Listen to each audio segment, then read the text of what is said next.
வந்து உங்க மருமக பிள்ளை சுந்தரத்தை பாருங்க. குழப்பமான பன்னீர்செல்வமும் சுபமதியும் அறையை விட்டு வேக வேகமாய் வெளியே வந்தார்கள். சுந்தரத்தை பார்த்து அதிர்ந்து போக ஆரம்பித்தார்கள். அத்தியாயம் 10. சுந்தரம் தரையில் உருக்களித்து விழுந்திருந்தான். வலது கையும் வலது காலும் அவஸ்தையாய் முறுக்கிக் கொண்டிருக்க, உடம்பு விலுக் விலுக்கென்று உதறிக் கொண்டிருந்தது. கண்கள் நிலை குத்தி இருக்க, கடைவாயில் வெள்ளையாய் நுரை தெரிந்தது. சுந்தரம்! பன்னீர்செல்வம் குரல் குழற அலறிக்கொண்டே அவன் அருகே ஓடினார். உதறிக் கொண்டிருந்த உடம்பை பற்றி கொண்டார். சுபமதி, நம்ம டாக்டர் ராவுக்கு சீக்கிரமாக போன் பண்ணு. இந்நேரத்துக்கு அவர் கிளினிக்ல தான் இருப்பார். சுபமதி டெலிபோனை நோக்கி பாய்ந்தாள். சுந்தரம் பற்கள் கிட்டித்து போய் உடம்பு பூராவும் உதறிக் கொண்டிருக்க, ஜோசியர் எட்ட நின்றபடி சொன்னார். தண்ணி குடிச்சுட்டு வர்றேன்னு சொல்லிட்டு இந்த பிள்ளையாண்டான் உள்ளார போனான். 2 நிமிஷம் கழிச்சு வந்தான். அந்த சோஃபாவில் உட்கார்ந்து பேப்பர் பார்த்துட்டு இருந்தான். திடீர்னு ஒரு சத்தம், யாரோ கீழே தடார்னு விழற மாதிரி. திரும்பி பாக்குறேன், உங்க மருமக பிள்ளை கீழே விழுந்து துடிச்சிட்டு இருக்கான். காக்கா வலிப்பு மாதிரி தெரியுது பன்னீர்செல்வம். பிள்ளையாண்டானுக்கு அடிக்கடி இந்த மாதிரி வருமோ? பன்னீர்செல்வம் கலவரமாயிருந்தார். சுந்தரத்துக்கு வலிப்பு வந்து நான் பார்க்கிறது இதுதான் முதல் தடவை ஜோசியரே. அந்த பீரோ சாவி கொத்தை எடுங்க.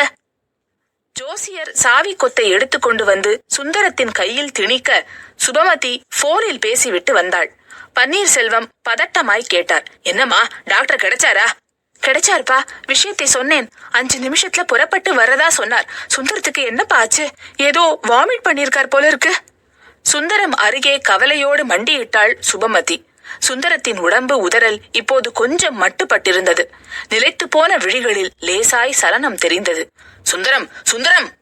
பன்னீர்செல்வம் உடம்பை அசைத்தார். ஜோசியர் சொன்னார், சூடா ஒரு வாய் காப்பியோ டீயோ வார்த்து பாருங்க பன்னீர்செல்வம்.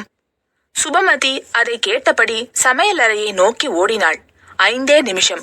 பங்களாவின் வாசலில் கார் சத்தம். சில வினாடிகளில் டாக்டர் ராவ் தன்னுடைய கிட்டை எடுத்துக்கொண்டு வேக வேகமாய் வந்தார். டாக்டர் ராவ் 50களில் இருந்தார். அனுபவம் வழுக்கை போட்டிருந்தது. டாக்டர் தொழிலை ஒரு வியாபாரமாய் எண்ணாமல் உன்னதமாய் நினைப்பவர். பன்னீர்செல்வத்தின் குடும்ப டாக்டராய் ஏறக்குறைய 10 வருஷமாய் வளைய வருபவர். வாங்க டாக்டர். பன்னீர்செல்வம் எழுந்தார். என்னாச்சு சுந்தரத்துக்கு? ராவ் குனிந்தார். ஸ்டெத்தை எடுத்தார். 2 நிமிஷம் தீவிரமாய் இருந்தார். பிறகு கிட்டை திறந்து சிரிஞ்சில் மஞ்சளாய் ஒரு மருந்தை நிரப்பிக் கொண்டு சுந்தரத்தின் தோள்பட்டையை தடவினார். ஃபிட்ஸா டாக்டர்? அப்படித்தான் தெரியுது. நிமிஷ நேரத்தில் ஊசி மருந்து சுந்தரத்தை உசுப்பி விட மெதுவாய் கண் விழித்தான். சோர்வாய் எழ முயன்றான். டாக்டரும் பன்னீர்செல்வமும் அவனுடைய தோள்பட்டைகளை பற்றினார்கள். சுந்தரம், அந்த சோஃபாவில் கொஞ்சம் சாய்ஞ்சுக்கிறியா? சுபமதி காப்பியோடு வந்தாள். பன்னீர்செல்வம் டம்ளரை வாங்கி சுந்தரத்திடம் நீட்டினார். இந்தா சுந்தரம், சூடா ஒரு வாய் குடி. சுந்தரம் நடுங்கும் கரங்களால் காப்பியை வாங்கி கொண்டான். பலஹீனமாய் விழிகளை மலர்த்தி எல்லோரையும் ஏறிட்டான். பிறகு மெதுவாய் காப்பியை குடிக்க ஆரம்பித்தான். டாக்டர் ராவ் பன்னீர்செல்வத்தின் பக்கமாய் திரும்பினார். சுந்தரத்துக்கு ஒரு தரோ செக்கப் வேணும் பன்னீர்செல்வம். என்னோட கிளினிக்கு இப்போ கூட்டிக்கிட்டு போறேன், செய்யுங்க டாக்டர். 2 வாய் காப்பி குடித்த சுந்தரம் டாக்டரை ஏறிட்டான். நைந்து போன நூல் இழையாய் பேச ஆரம்பித்தான். எனக்கு ஒரு செக்கப்பும் வேண்டாம் doctor. I am all right. நேத்தைக்கு ராத்திரி சரியா தூங்காததுனால லேசா தலை சுற்றல், அதான் விழுந்துட்டேன். கொஞ்ச நேரத்தில் சரியாயிடும். No no. ராவ் தலையாட்டினார். இது சாதாரண மயக்கமில்லை. It seems to be fits. Thorough checkup வேணும் சுந்தரம். பன்னீர்செல்வம் குறுக்கிட்டார். அவன் அப்படிதான் சொல்லுவான். நீங்க கூட்டிக்கிட்டு போங்க டாக்டர். உடம்பை பார்ட்டா அலசி அந்த கோளாறை முதல்ல சொஸ்தப்படுத்துங்க. சுந்தரத்தை மெதுவாய் எழுப்பி நிற்க வைத்தார் doctor Rao. How to you feel Sundaram? இப்போ பரவாயில்லை டாக்டர். நடப்பீங்களா? அப்படியே நடந்து வாங்க, காருக்கு போயிடலாம். கூட யாராவது வரீங்களா பன்னீர்செல்வம்? டாக்டர் ராவ் கேட்க பன்னீர்செல்வம் சுபமதியின் பக்கமாய் திரும்பினார். சுபமதி, நீ சுந்தரத்தோட போயிட்டு வந்துடு. நான் ஜோசியரை பேசி அனுப்பிச்சுடுறேன். அவர் மத்தியானம் புறப்பட்டு திருச்சி போகணுமா? சுபமதி தலையாட்டி விட்டு டாக்டரோடு நடந்தாள். சுந்தரம் தளர்வாய் நடந்து போய் காரில் ஏறிக்கொண்டான். கிளினிக்கின் ரிசப்ஷனில் சுபமதி உட்கார்ந்து கொள்ள டாக்டர் சுந்தரத்தை உள்ளே இருந்த அறை ஒன்றுக்கு கூட்டிக் கொண்டு போனார். சுந்தரம் உள்ளே நுழைந்ததும் கதவை தாழிட்டுக் கொண்டார். வெள்ளை பெயிண்ட் பூசப்பட்ட அந்த நீண்ட மேஜையின் மேல் ஏறி படுக்க போன சுந்தரத்தை ஒரு புன்னகையோடு நிறுத்தினார் டாக்டர். சுந்தரம், அங்கே நீங்க படுக்க வேண்டிய அவசியமே இல்லை. வாங்க, இந்த நாற்காலியிலேயே உட்கார்ந்து பேசலாம். டாக்டர். சுந்தரம் திகைக்க டாக்டர் ராவ் சிரித்தார். உங்க உடம்புக்கு ஒண்ணுமே இல்லை சுந்தரம். ஆமா, எதுக்காக அப்படி ஃபிட்ஸ் வந்த மாதிரி நடிச்சீங்க? டாக்டர், நீங்க அதிகமா ஆச்சரியப்படுற அளவுக்கு ஒண்ணுமே இல்லை சுந்தரம். நீங்க யாரோட கண்ணை வேணும்னாலும் கட்டிடலாம், ஆனால் ஒரு டாக்டரோட கண்ணை கட்ட முடியாது. வாங்க, இப்படி வந்து உட்காருங்க. சொல்லுங்க, எதுக்காக ஃபிட்ஸ் வந்த மாதிரி நடிச்சீங்க? சுந்தரம் தன் தலைமுடியை கோதிக்கொண்டு ஒரு காய்ந்த புன்னகையோடு டாக்டரை ஏறிட்டான். எப்படி டாக்டர் கண்டுபிடிச்சீங்க? ரொம்பவும் ஈஸி சுந்தரம். பன்னீர்செல்வம், சுபமதி, நீங்க உங்க 3 பேர் உடம்பும் கடந்த 10 வருஷமாக பழக்கம். உங்க உடம்புக்கு ஃபிட்ஸ் வர சான்ஸே இல்லை. வந்திருக்குன்னு சுபமதி சொன்னதுமே கவலைப்பட்டேன். நேர்ல வந்து உங்களை பார்த்தப்பதான் புரிஞ்சுக்கிட்டேன். ஃபிட்ஸ் வரவங்களுக்கு நிறைய வேர்க்கும், ஆனால் உங்களுக்கு வேர்க்கலை. ஷர்ட்ல தண்ணி தெளிச்சுட்டு வந்திருக்கீங்க. வாயில் நுரையை தடவி இருக்கீங்க. ஃபிட்ஸ் வர்றவங்க நாக்கை கடிச்சுக்குவாங்க, ஆனால் உங்களுக்கு அந்த விஷயம் தெரியலை. சோ சிக்கிட்டீங்க. சுந்தரம் நாற்காலியில் உட்கார்ந்தான். மெல்லிய குரலில் சொன்னான். ஒரு காரணத்துக்காகத்தான் அப்படி நடிச்சேன் டாக்டர். நான் இப்படி நடிச்ச விஷயம் சுபமதிக்கும் மாமாவுக்கும் தெரிய வேண்டாம் டாக்டர். நான் சொல்ல மாட்டேன். நீங்க எதுக்காக அப்படி நடிச்சீங்கிறதுக்கு காரணத்தை மட்டும் சொல்லிடுங்க என்கிட்ட. டாக்டர் ராவ் புன்னகைத்தார். டாக்டர், மாமா சுபமதியோட கல்யாண விஷயத்துல ரொம்பவும் மும்முரமா இருக்கார். சுபமதியை எனக்கு கட்டி வைக்க அவர் ரொம்பவும் ஆசைப்படுறார். ஆனால் சுபமதிக்கு என்னை பிடிக்கலை.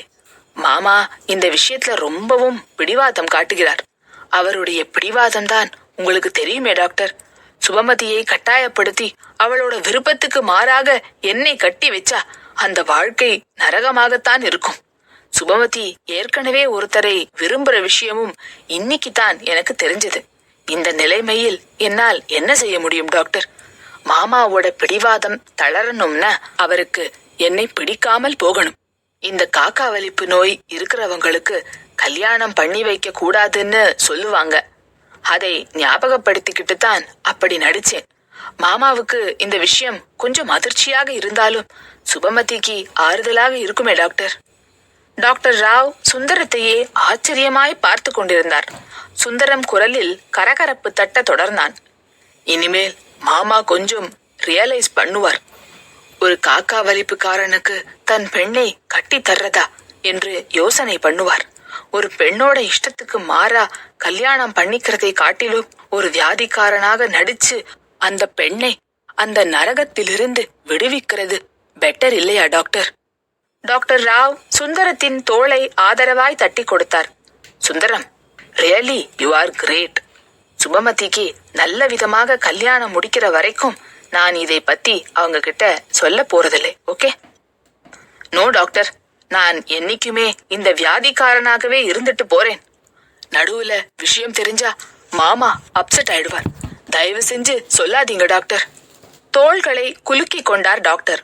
ஓகே சுந்தரம், நீங்க விரும்புற நாள் வரைக்கும் நான் சொல்லலை. வாங்க, வெளியே போவோம். கதவை திறந்து கொண்டு வெளியே வந்தார்கள். ரிசப்ஷன் அறையில் சுபமதியோடு பன்னீர்செல்வமும் உட்கார்ந்திருந்தார். டாக்டரை கண்டதும் எழுந்தார். என்ன டாக்டர், சுந்தரத்துக்கு என்ன? ஃபிட்ஸ் தான். ஸ்பைனல் கார்டு கொஞ்சம் அஃபெக்ட் ஆயிருக்கு. சரியானபடி தூங்காததினாலே வந்த கோளாறு. சரியாக கொஞ்சம் நாள் ஆகும். இதுக்கு மருந்து அதிகப்படியான ரெஸ்ட் தான். உணர்ச்சி வசப்பட்டா மறுபடியும் அந்த ஃபிட்ஸ் வரும். டாக்டரை தள்ளி கொண்டு வராந்தா ஓரமாய் போனார் பன்னீர்செல்வம். டாக்டர், உங்களுக்கு விஷயம் தெரியும்னு நினைக்கிறேன். சுபமதிக்கும் சுந்தரத்துக்கும் கல்யாணம் பேசிட்டு இருக்கேன். சுந்தரத்துக்கு இருக்கிற இந்த ஃபிட்ஸ் கல்யாணத்தை பாதிக்காதே.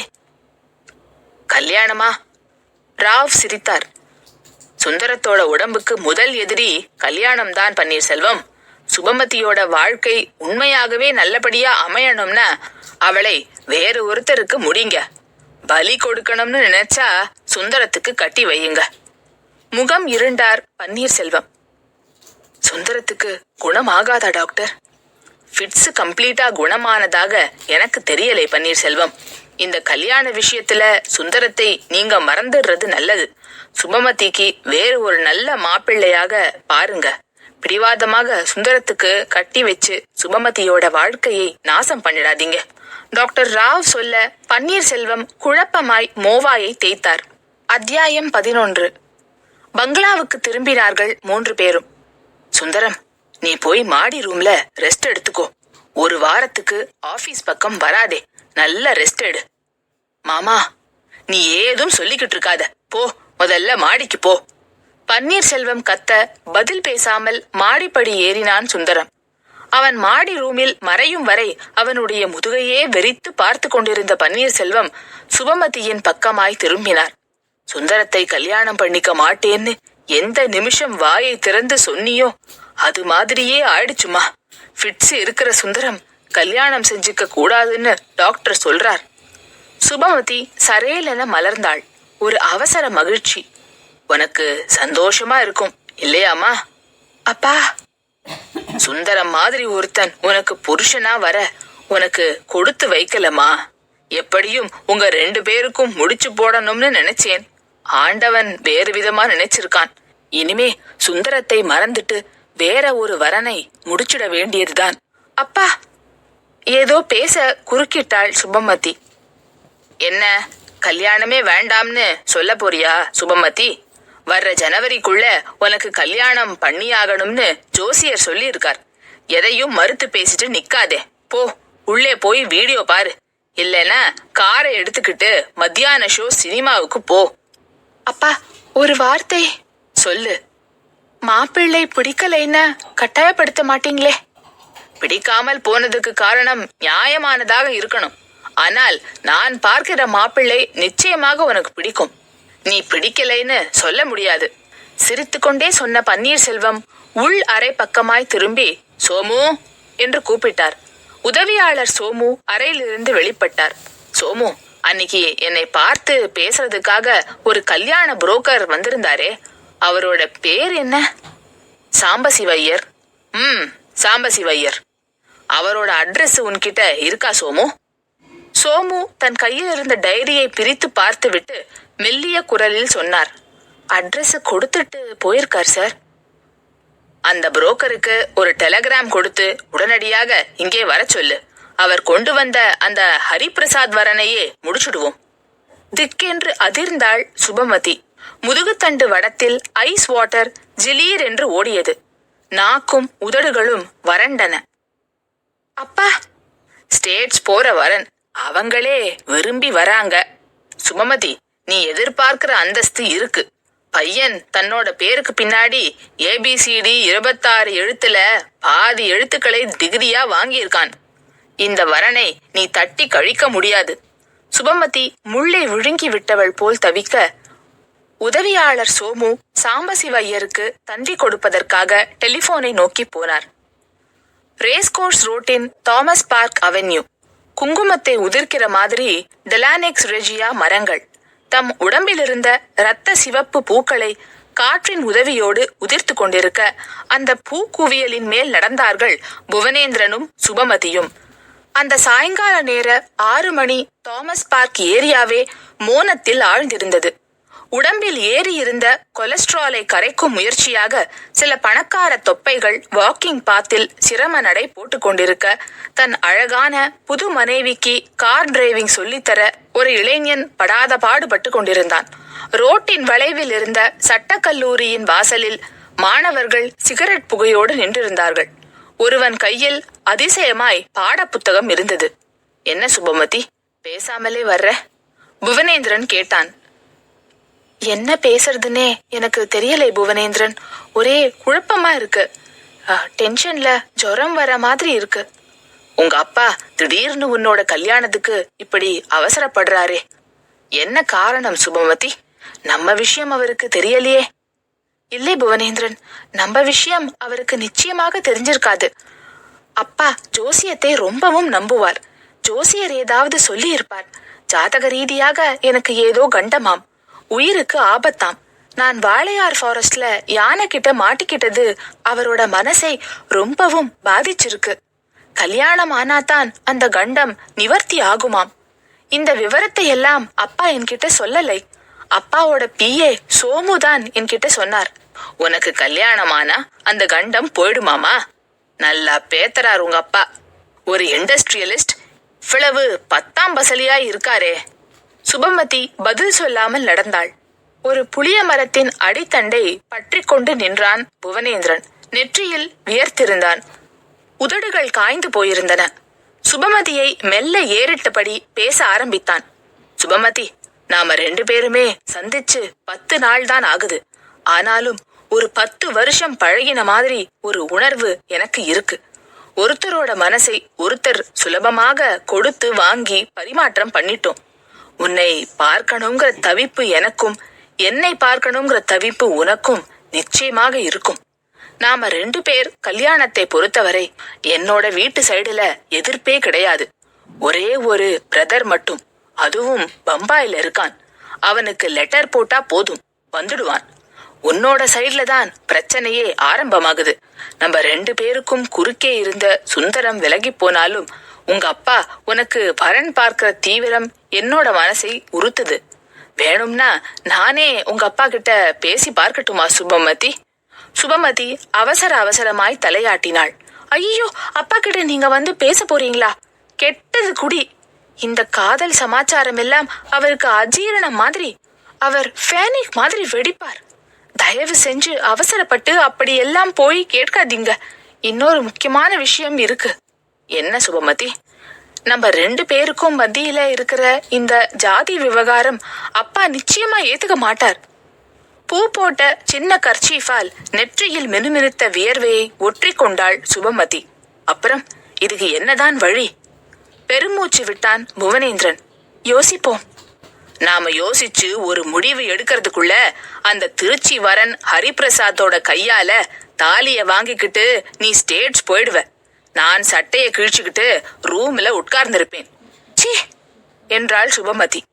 இத பாருங்க புவனேந்திரன், இந்த ஜென்மத்துல நீங்க தான் எனக்கு தாலி கட்ட போறீங்க. இது அந்த வாளையார் ஃபாரஸ்ட்ல நாம சந்திச்ச அன்னிக்கே நிச்சயமான கல்யாணம். அந்த நிமிஷத்துல இருந்தே நான் மிஸ்ஸஸ் சுபமதி புவனேந்திரன் ஆயிட்டேன். தினசரி வர்ற கனவுல உங்க மனைவியா வாழ்ந்துட்டு இருக்கேன். 2 நாளைக்கு முன்னாடி வந்த கனவுல பிரசவ வார்டுக்கு கூட போயிட்டு வந்துட்டேன். பிறந்த குழந்தைக்கு நீங்க பேர் கூட வச்சுட்டீங்க. போதுமா? சுபமதி, நீங்க பதட்டப்படாமல் கொஞ்சம் நிதானமாக இருங்க. வர்ற வரனை எல்லாம் தட்டி கழிச்சு அப்பாவை ஃபெட்டப் பண்ணி அவர் நல்ல மூட்ல இருக்கிற நேரம் பார்த்து நம்ம விஷயத்தை சொல்லி அவரோட சம்மதத்தை வாங்கிடுறேன். இது ஒரு முயற்சி தான், செஞ்சு பார்க்கிறேன். எனக்கு நம்பிக்கை இல்லை சுபமதி. இந்த அவநம்பிக்கையை முதல்ல உதறுங்க புவனேந்திரன். மனசுல நம்பிக்கை இல்லாதவங்களும் தைரியம் இல்லாதவங்களும் காதல் செய்யக்கூடாது.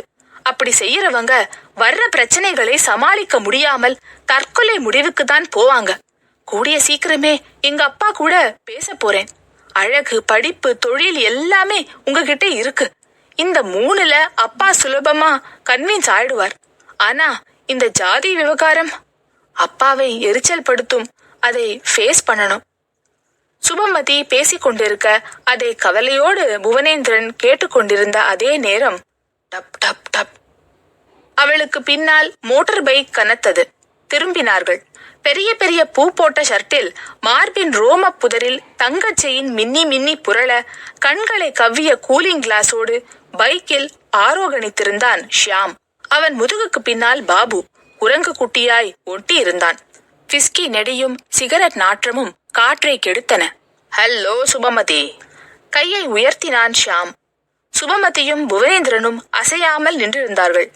ஷியாம் பைக்கை விட்டு கீழே இறங்கி அவர்களை நோக்கி நடந்தான். பாபு பில்லியனிலேயே உட்கார்ந்திருந்தான்.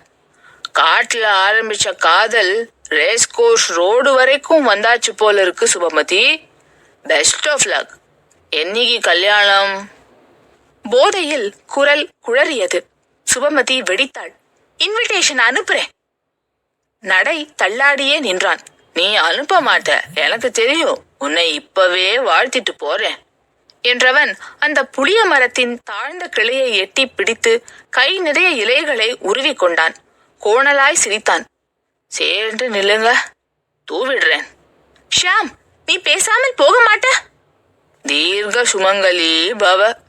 இலைகளை இருவர் மேலும் விசிறினான் ஷியாம். புவனேந்திரன் கோபமாய் அவனை நெருங்கினான். சட்டையை பிடித்தான். அன்னிக்கு என்கிட்ட வாங்கின அடியை ரெனியூவல் பண்ணிக்கலாம்னு வந்தியா ஷியாம்? புவனேந்திரன், அவனை விட்டுடுங்க. குடிச்சிட்டு நிதானம் இல்லாமல் வந்திருக்கான். அடிக்காதீங்க. ஷியாம், நீ போ. புவனேந்திரன் பிடியை விட்டான். ஷியாம் சிரித்தான். பாபு பைக்குக்கு பில்லியனிலிருந்து கத்தினான். டேய் ஷியாம், வாடா, படத்துக்கு நேரமாச்சு. பாகியலட்சுமி தியேட்டர் வாசல்ல காத்துக்கிட்டு இருப்பா. நாம போகலைனா அவ வேற யாரையாவது பிக்கப் பண்ணிட்டு போயிடுவா. கொடுத்த காசு தண்டமாயிடும். சீக்கிரம் வாடா. பாபுவும் நல்ல லோடில் இருந்தான். பேச பேச வாய் கோணியது. இதோ வந்துட்டேன்டா மச்சி. நம்ம சுபமதியை பார்த்துட்டு பார்க்காம போனா அவ தப்பா நினைச்சிடுவாளோன்னு தான் இறங்கி 2 நிமிஷம் பேசினேன். போகலாமா? ஆசீர்வாதம் முடிச்சாச்சு.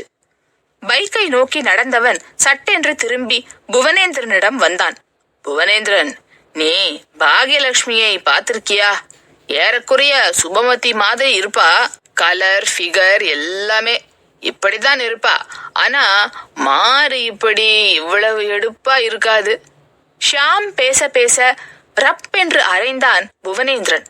ஷியாமின் போதை உடம்பு ஒரு அரை சுற்று சுற்றிவிட்டு தள்ளாடியபடியே நின்றது. புவனேந்திரன் ஷியாமின் காலர் எலும்பை பற்றி கொண்டு பிசாசுத்தனமாய் உலுக்கினான். You drunken bitch! புவனேந்திரன், அவனை விடுங்க! சுபமதி நீளமாய் கத்த அவனை குப்பையாய் உதறினான் புவனேந்திரன். காற்றில் ஆடிக்கொண்டு போய் பைக்கை இடித்து கொண்டு நின்றான். பாபு அவனை பொறுக்கிக் கொண்டான். எதை பேசினாலும் அடிக்க வராண்டா மச்சி. வாடா போலாம். ஷியாம் பைக்கை உதைத்து கிளப்பினான். ஆக்சிலேட்டரை முறுக்கிக் கொண்டு கோணல் மாணலாய் கேஜி காம்ப்ளெக்ஸை நோக்கி போனான். சுபமதி அவர்களையே வெறித்தாள். புவனேந்திரன் எரிச்சலாய் சொன்னான். எங்கேயாவது மோதி சாக போறாங்க பாரு சுபமதி. ஷியாமும் பாபுவும் ரொம்ப கெட்டுட்டாங்க புவனேந்திரன். காலேஜ்ல முதல் வருஷம் நல்லபடியா இருந்தாங்க. அப்புறமா தான் இப்படி மாறிட்டாங்க. பிரின்சிபல் எத்தனையோ தடவை வார்ன் பண்ணியாச்சு. ஆனா இவங்க கேக்குற ரகம் இல்லை. அவங்களை பத்தின கவலைகளை விடு சுபமதி. நம்ம விஷயத்துக்கு வா. அடுத்த ஸ்டெப் என்ன? நாளைக்கு பேசலாம். எங்கே மீட் பண்ணலாம்? சிதம்பரம் பூங்கா போயிடலாமா? வேண்டாம். மாச கடைசி குடும்பஸ்தங்க எல்லாரும் கவலையா வந்து உட்கார்ந்துருப்பாங்க. ஏதாவது தியேட்டர் போய் உட்கார்ந்துடலாமா? கூட்டமில்லாத தியேட்டராக போகணும். சுவாமி தியேட்டரா போயிடலாமா? காஞ்சி காமாட்சி படம் போட்டிருக்கான். பால்கனி வாங்கிட்டு போயிட்டோம்னா 300 சொச்ச சீட்டும் நமக்கு சொந்தம். பக்தி படம் பார்த்த மாதிரியும் இருக்கும், நாம பேசின மாதிரியும் இருக்கும். சரி, போகலாம். 6 மணிக்கெல்லாம் தியேட்டர் வாசலுக்கு வந்துடு. நான் வெயிட் பண்ணிட்டு இருக்கேன். அந்த வாயரட்டை ஆஷாவை கூட்டிட்டு வந்துடாதே சுபமதி. அவ இங்கிதம் தெரிஞ்சவ. கூப்பிட்டாலும் வரமாட்டா. That's good. அதே 7ஆம் நம்பர் பஸ் வந்தாச்சு. ஏறிடலாமா? பியர்ஸ்லெஸ்லி ஸ்டாப்பிங் இருக்கு, நிறுத்துவான். பஸ் நின்றது.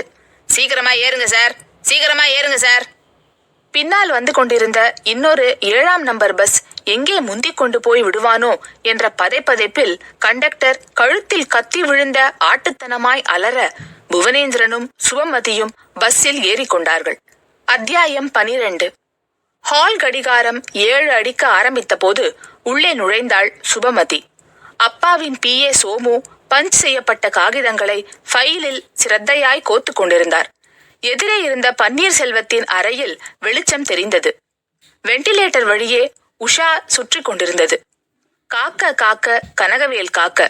டேப் ரெக்கார்டரில் சூலமங்கலம் சகோதரிகள் கந்தசஷ்டி கவசம் மெலிதாய் பீரிட்டு கொண்டிருக்க அதிர்ந்தாள் சுபமதி. அப்பா கந்தசஷ்டி கவசம் டேப்பை போட்டு கேட்கிறார் என்றால் அவர் அன்றைக்கு மகா குழப்பத்தில் இருக்கிறார் என்று சுபமதிக்கு சின்ன வயதிலிருந்தே தெரியும். அவள் அந்த அறையை கடக்கும் போது டேப் ரெக்கார்டர் வாயை மூடிக்கொண்டது. அம்மா சுபமதி, பன்னீர்செல்வம் கூப்பிட்டார். என்னப்பா? உள்ளே போனாள். மனசுக்குள் ரேஸ் குதிரைகள் ஓடின. உட்காரம்மா. உட்கார்ந்தாள். எங்கேம்மா போயிட்டு வர்ற? ஃப்ரெண்டு ஒருத்தியை பார்த்துட்டு வரப்போனேன்பா. கார் எடுத்துட்டு போகலை போல இருக்கு. பஸ்ல தான் போனேன். அவ வீடு தாமஸ் பார்க்குக்கு பக்கத்துல தான். பன்னீர்செல்வம் சிரித்தார். பெட்ரோல் செலவை ரொம்பவும் மிச்சப்படுத்துறேம்மா. அது சரி, யாரம்மா அந்த ஃப்ரெண்டு? ரோசி. வாய்க்கு வந்த பெயரை சொன்னாள் சுபமதி. ரோசியா? மோவாயை வழுவினார் பன்னீர்செல்வம். பிறகு மூக்கு கண்ணாடியை கழற்றி மேஜையின் மீது அலட்சியமாய் போட்டு வெடிகுண்டு வீசுவது மாதிரி அந்த கேள்வியை வீசினார். ஆமாமா, யார் அந்த புவனேந்திரன்? வாய் உலர்ந்தாள் சுபமதி. நேந்திரன் என்றார் பன்னீர்செல்வம். சிரிக்க முயன்றாள் சுபமதி. அவரா? அவரு ஆஷாவோட கசின் பிரதர். ரோசியை பார்த்துக்கிட்டு பஸ்ஸுக்காக காத்துக்கிட்டு இருந்தப்ப அவரை பார்த்தேன். அவரை உங்களுக்கு எப்படிப்பா தெரியும்? ஷியாம் டெலிபோனில் அப்பாவுக்கு விஷயதானம் செய்திருக்க வேண்டும். மனசுக்குள் எண்ணம் சரசரவென்று ஓடியது. ஆஷாவோட கசின் பிரதரா அந்த புவனேந்திரன்? ஆமாம்பா. பன்னீர்செல்வம் மறுபடியும் கண்ணாடியை மாட்டிக்கொண்டார். இப்பதாம்மா என் மனசுக்கு நிம்மதியாச்சு. கொஞ்ச நேரத்துக்கு முன்னாடி யாரோ ஒருத்தன் எனக்கு போன் பண்ணி உன்னை பத்தி ஏதேதோ சொல்ல ஆரம்பிச்சான். குடிச்சிருப்பான் போல இருக்கு. பேச்சும் சரியா வரலை. உம்மோட பொண்ணு அந்த புவனேந்திரனோடு ரேஸ் கோர்ஸ்ல ரோட்ல ஜாலியா சுத்திட்டு இருக்கா, போய் பாறையான்னு சொல்லிட்டு போனை வச்சுட்டான். கஷ்டப்பட்டு புன்னகைத்தாள் சுபமதி. அப்பா, அந்த ரோசியை பார்த்துட்டு நான் ரோட்டுக்கு வந்தப்ப அந்த புவனேந்திரனை பார்த்தேன். ஆஷா ஒரு தரம் எனக்கு இன்ட்ரடியூஸ் பண்ணி வச்சிருக்கா. அந்த பழக்கத்துல பேச ஆரம்பிச்சு பஸ் ஸ்டாண்ட் வரைக்கும் நடந்து வந்தோம். அதை எவனாச்சும் போக்கத்தவன் பார்த்திருப்பான். உடனே போன் பண்ணி சொல்லிட்டான் போல் இருக்கு. பன்னீர்செல்வம் மனசு லேசாகி சிரித்தார். பாமா, சாப்பிட போகலாம். இன்னைக்கு சீக்கிரமாவே பசிக்குது. சொல்லிக்கொண்டே அறையை விட்டு வெளியே வந்தார். வந்தவர் ஆச்சரியப்பட்டார். அட, ஆஷா வராமா? திரும்பி பார்த்தாள் சுபமதி. ஆஷா முகம் நிறைய கவலையோடு வாசற்படி ஏறி வந்து கொண்டிருந்தாள். சுபமதியை ஒரு அவசர கவலை வியாபித்தது.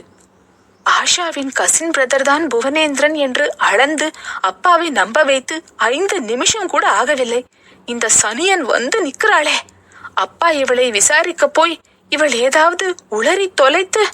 சுபமதியின் பயம் நிஜமானது. பன்னீர்செல்வம் ஆஷாவை நெருங்கினார்.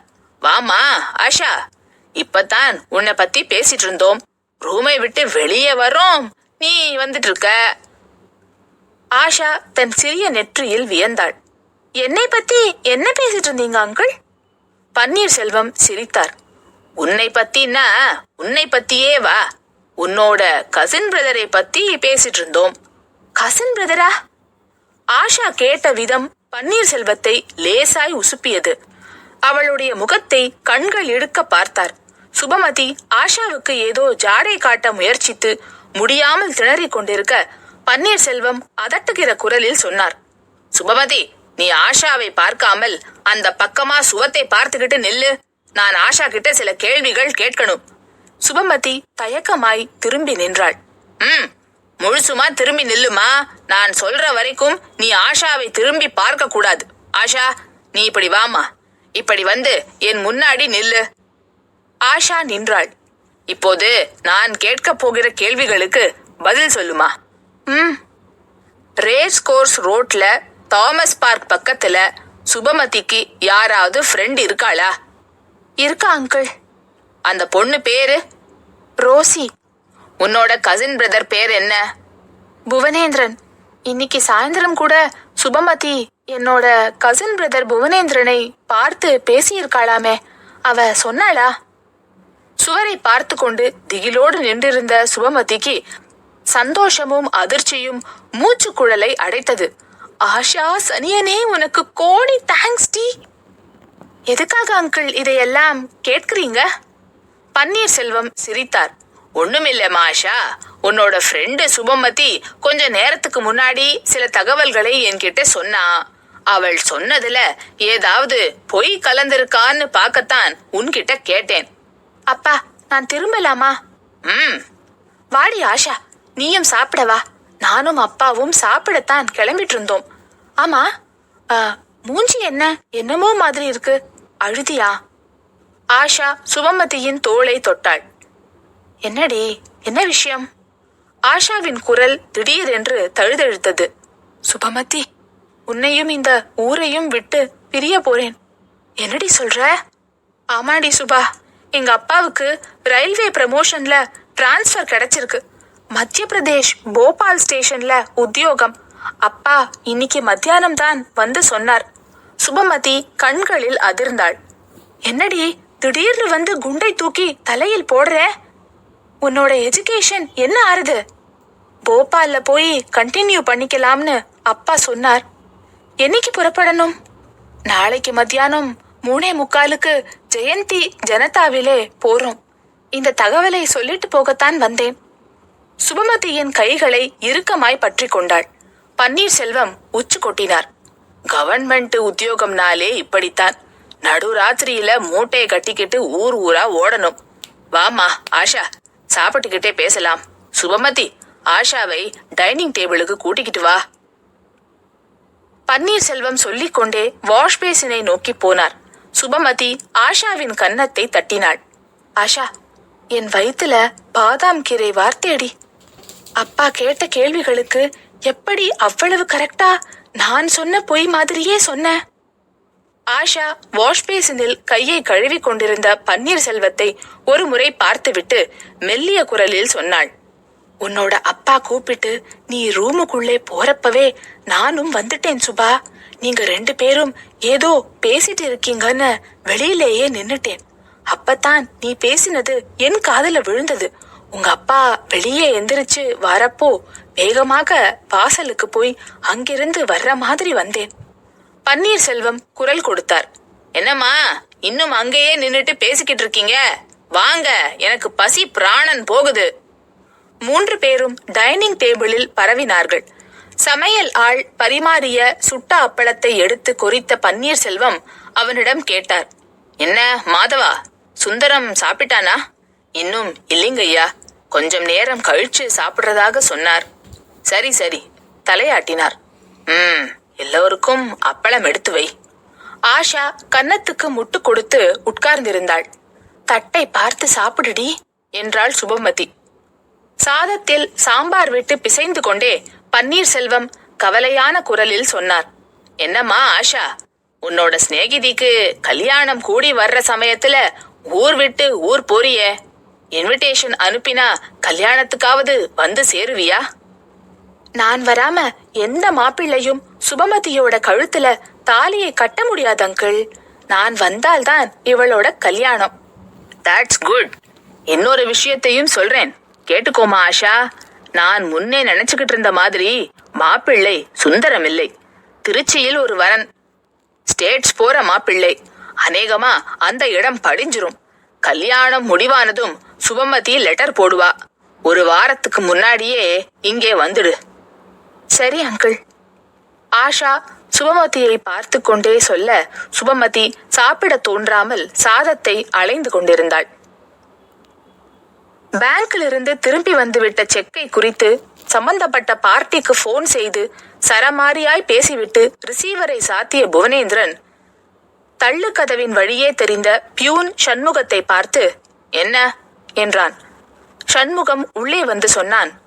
பீட்டர்னு ஒருத்தர் பூனாவிலிருந்து உங்களை பார்க்க வந்திருக்கார் சார். பீட்டரா? கன்னத்தை சொரிந்தான் புவனேந்திரன். ஆமா சார். ஆளு எப்படி இருக்கான்? உங்க வயசு சார். வர சொல்லு. சொல்லிவிட்டு 2 காப்பி கொண்டாந்துடு. சரி சார். சண்முகம் நகர்ந்தான். புவனேந்திரன் பேப்பர் வெயிட்டை கரகரவென்று சுழற்றியபடி அந்த பீட்டருக்காக காத்திருந்தான். அடுத்த நிமிஷத்தின் ஆரம்பத்தில் பீட்டர் உள்ளே நுழைந்தான். 25 வயதில் அந்த வயதுக்கு அதிகப்படியான உடம்போடு தெரிந்தான். பம்மிய கிராப், கருப்பு நிறம் என்று சொல்ல தயங்க வேண்டும். குடித்து குடித்து நிரந்தரமாய் சிவப்பை பூசிக்கொண்ட கண்கள். ஆதாம் ஆப்பிள் நடுத்தொண்டையில் ஒரு கல்லு மாதிரி ஓடியது. மோவாயும் மீசை பரப்பும் ஒரு அவசர ஷேவிங்கின் தேவையில் இருந்தன. குட் மார்னிங் சொன்ன போது பான்கரை ஏறிய பல் வரிசை தப்பி போய் தெரிந்தது. புவனேந்திரன் அந்த பீட்டரை முதல் பார்வையிலேயே வெறுத்தான். வெறுப்பை காட்டிக்கொள்ளாமல் நாற்காலியை காட்டி உட்காரச் சொன்னான். பீட்டர் உட்கார்ந்தான்.